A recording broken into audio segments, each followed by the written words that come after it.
तो पूरे मामले पर क्या सुप्रीम कोर्ट का रुख रहने वाला है, उसको लेकर के बताया जा रहा था कि इंतजार किया जा रहा था। और देखिए किस तरीके से बड़ा अपडेट निकल कर सामने है। 2008 मालेगांव ब्लास्ट में बताया जा रहा है सभी आरोपी बरी हो चुके हैं। साध्वी प्रज्ञा के खिलाफ सबूत नहीं मिला है। यहाँ तक कि कोर्ट की तरफ से ये भी कहा गया कि साक्ष्यों का अभाव रहा है। बाइक किसने पार्क की, इसका कोई भी सबूत नहीं मिल पाया।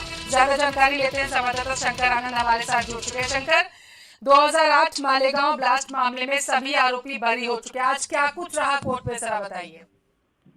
निश्चित तौर पर देखिए, आज बहुत बड़ा एक जजमेंट कहा जा सकता है। साल 2008 में मालेगांव ब्लास्ट मामले में जो भी तमाम जितने आरोपी थे, जिस तरह से इस मामले में उन तमाम आरोपियों को बरी कर दिया गया है। और इस मामले पे जो इन्वेस्टिगेशन की प्रक्रिया थी, उस इन्वेस्टिगेशन की प्रक्रिया पर कई तरह के सवाल आज कोर्ट के द्वारा खड़े किए गए हैं। तो इस मामले में बहुत सारे ऐसे जो महत्वपूर्ण जो फैक्ट्स हैं, उसके बारे में कोर्ट के द्वारा कहा गया कि कहां किस तरह की कमियां हुई हैं जिससे कि मामला प्रभावित हुआ।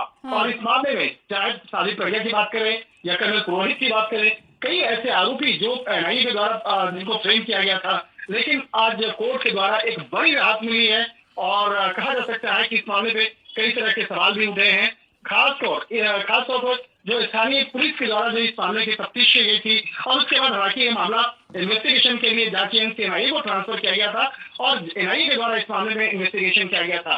तो एक तरह से कहा जा सकता है कि जिस तरह से आरडीएक्स लगाने का जो एक आरोप लगा था कर्नल पुरोहित पे, वो साबित नहीं हुआ। बाइक पर जो चेचिस नंबर कभी रिकवर ही नहीं हो पाया है।